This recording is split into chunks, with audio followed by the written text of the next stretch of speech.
ora usah sok keminter. Nah, asal dia ulama, entah itu siapa saja asal dia ulama harus kita hormat.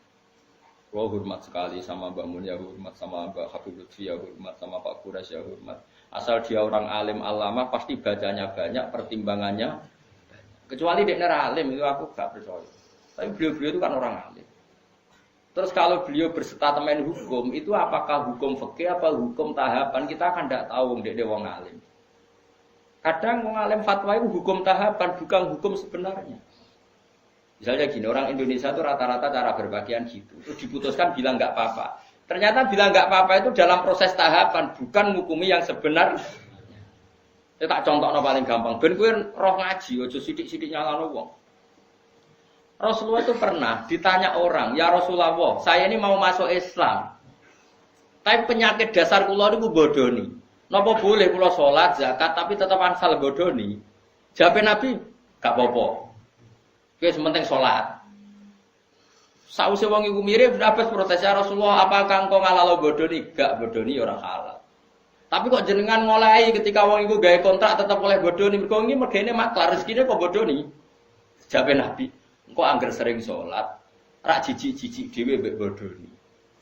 Berarti ketika Nabi tidak mengharamkan bodoni itu bukan hukum sebenarnya, ini hukum tahapan. Apa hukum tahapan? Ini yang paling angel ning bab fiqh dakwah, man disebut fiqh dakwah. Ada hukum itu tidak sebenarnya, tapi itu tahapan. Misalnya aku ketemu cah Jakarta, mondok ning nggonku misalnya, cah itu biasanya katokan cekak. Tak kon jilbaban langsung kangelan.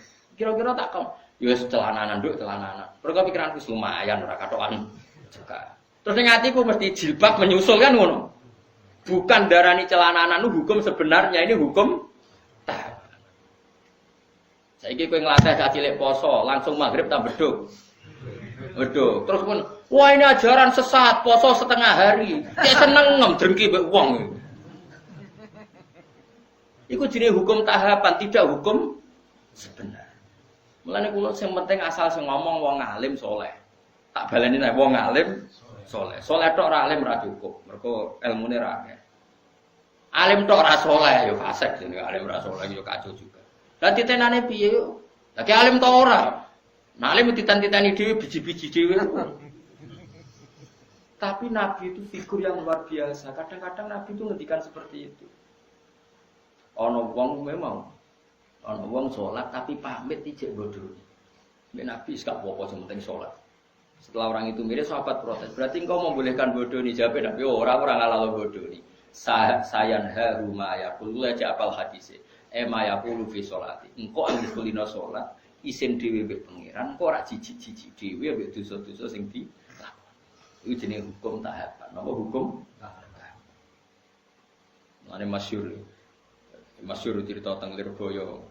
Ada seorang Gus nomo akal, senengane pacaran. Kiai ini kaku hati mendingin. Ini kisah nyata. Wong iku ya keluargane sing nakal. Dong, kowe pacaran lah, anggere iso maca Sahih Muslim. Apa to? Piye ku? Iso maca hadis kok malah pacaran. Ya tenan.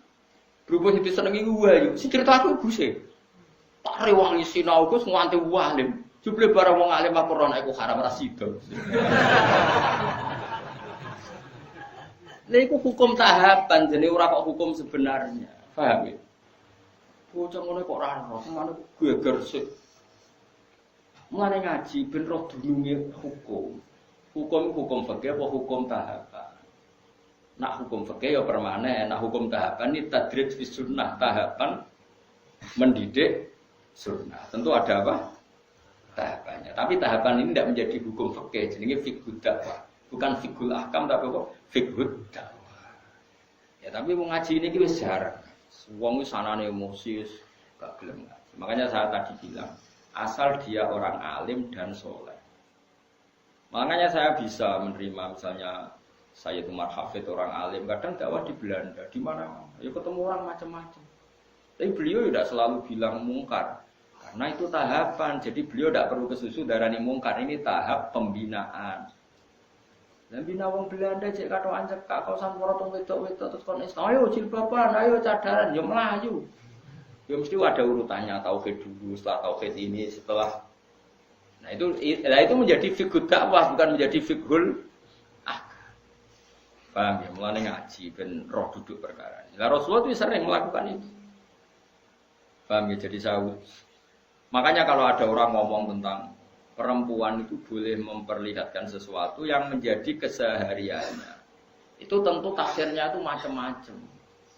Orang boleh berekspresi macam-macam, tapi tentu kita cari yang selamat.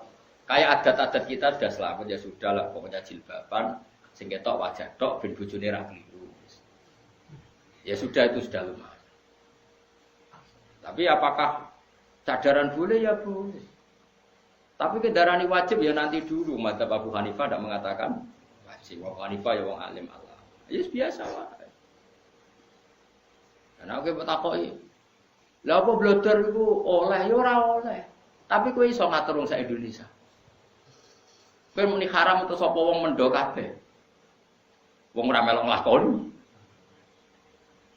Malane cara kula kita dilatih dengan fiqh dakwah. Sebaiknya sing lagi blodor diajarkan ke yang tidak blodor.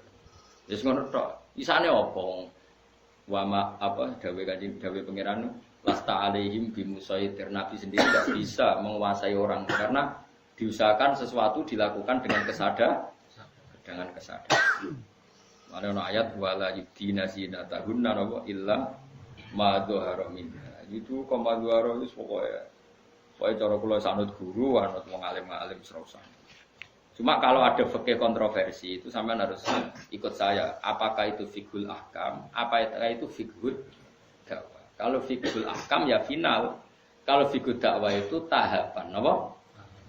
Ya mau misalnya kita ponakan ke Jakarta, Jakarta cekak rajin dapat. Mungkin tahapan kamu pertama kan yang mendesak pencelananan pan.